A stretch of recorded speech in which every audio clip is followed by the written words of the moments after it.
కీసర మండలంలోని భూగారంలోని సుమిట్ స్కూల్ యాజమాన్యం వారి స్టాఫ్ విద్యార్థుల పట్ల కర్కశంగా వ్యవహరించిన తీరు బాధాకరం. స్కూల్ ఫీజు బకాయిలు చెల్లించినందుకు గాను విద్యార్థులకు క్యాంపస్లోనికి రానివ్వకుండా బౌన్సర్లతో బయటకు పంపించారని ఆవేదన వ్యక్తం చేసిన పేరెంట్స్, అభం శుభం తెలియని చిన్నారులను బౌన్సర్లతో నెట్టించడం ఏంటని ప్రశ్నిస్తున్న పేరెంట్స్, ఫీజు బకాయిలు చెల్లించిన స్కూల్ యాజమాన్యం ప్రోగ్రెస్ రిపోర్ట్ ఇవ్వలేదని ఆరోపిస్తున్నారు. గతంలో ఫీజులు చెల్లించలేదని పిల్లలు అని చూడకుండా ఎండలో నిల్చోబెట్టారని ఆరోపించారు. స్కూల్ యాజమాన్యం స్టాఫ్ పైన గతంలో ఇలాంటి ఆరోపణలు వచ్చిన విద్యాశాఖ పట్టించుకోలేదని ఆవేదన వ్యక్తం చేసిన parents, staff reporter Zaheeruddin Medchal గట్కేశారు.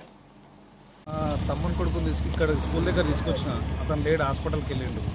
లేడని చెప్తే కూడా ఫీజులు కావాలని చెప్పేసి ఫీజు కడితేనే లోపలికి ఎంట్రన్స్, లేకుంటే అలాట్మెంట్ లేదు.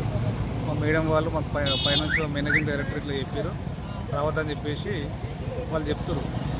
మనం ఎంత అడిగినా రూల్స్ అడిగి అంత స్టడీ ఏం లేదు, కానీ వీళ్ళు ఫీజులు మాత్రం అడ్డగోలు వసూలు చేస్తారు. నేను నిన్న కాక మొన్ననే 50,000 పే చేసిన. నేను 16,000 కట్టలే అని చెప్పేసి నాకు మా కొడుకుది వాళ్ళు రిపోర్ట్ కార్డ్ ఇవ్వలేదు. ఫీజు కట్టినాను 50,000, 66,000 మా పిల్లలిద్దరికి. 16,000 ఇవ్వలే అని చెప్పేసి రిపోర్ట్ కార్డ్ ఇవ్వలేదు మా అబ్బాయిది. అది మళ్ళీ ఈరోజు మా తమ్ముని కొడుకుని ఇక్కడ దించితే పొద్దున వాళ్ళు ఫీజు కట్టలే అని చెప్పేసి రిటర్న్ తీసుకోని చెప్పారు. అతను హాస్పిటల్కి వెళ్ళిండు, లేడు. మధ్యాహ్నం వచ్చినా కూడా అతను మాట్లాడండి, అతను స్కూల్లో తీసుకోవాలంటే లేదు సార్, అట్లా అలాట్మెంట్ లేదు, లోపల పంపి ఫీజు కడితేనే లోపల పోవాలి, లేకుండా అని చెప్పేసి అన్నారు. పొద్దున బయసు అయిపోయింది, 15 నిమిషాలు 20 నిమిషాలు పంపించి సైలెంట్గా వెళ్ళిపోయినాం. తీసుకొని ఇంటికి ఇంటికాడ దింపేసి వెళ్ళినాం. ఇప్పుడు మళ్ళీ మా వాళ్ళకి తీసుకొని వచ్చినాం. బౌన్సర్లను ఫీజులు వసూలు చేసినప్పుడు బౌన్సర్లను పెట్టడము, పేరెంట్ టీచర్ మీటింగ్ అప్పుడు బౌన్సర్లను పెట్టడము. బౌన్సర్లను పెట్టి అంత బెదిరించవలసిన అవసరం లేదు కదా. ఏ స్కూల్కైనా, ఏ స్కూల్ ఉన్నది అట్లా. ప్రభుత్వంలో ఇంతవరకు ఎప్పుడు కూడా ఎక్కడ బౌన్సర్లను పెట్టి ఏ స్కూల్ కూడా యాజమాన్యం ఇంతవరకు నడిపియంగా నేను చూడలేదు.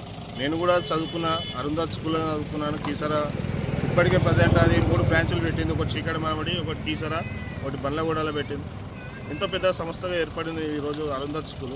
అలాంటి స్కూల్కే బౌన్సర్లను పెట్టి వసూలు చేయలేని ఫీజులు ఈరోజు స్కూల్లో బౌన్సర్లను పెట్టి, అంటే ఇది ఫంక్షనాలకు ఉపయోగిస్తున్నారా, లేకుంటే స్కూల్ చదివిస్తున్నారా, లేకుంటే ఏదైనా సినీ ఇండస్ట్రీ ఫీల్డ్ నడుస్తుందా ఈ స్కూలు అనేది మాకు ఇంతవరకు అర్థం అవ్వట్లేదు. పేరెంట్స్ మీటింగ్ అయినప్పుడు బౌన్సర్లను పెడతారు, ఫీజులు కోసం అనేసి బౌన్సర్లను పెడతారు. అంటే బౌన్సర్ల స్కూలా లేకుంటే దేనికి స్కూల్ ఇది ఎంతవరకు కరెక్ట్ అనేది మేము అడుగుతున్నాం.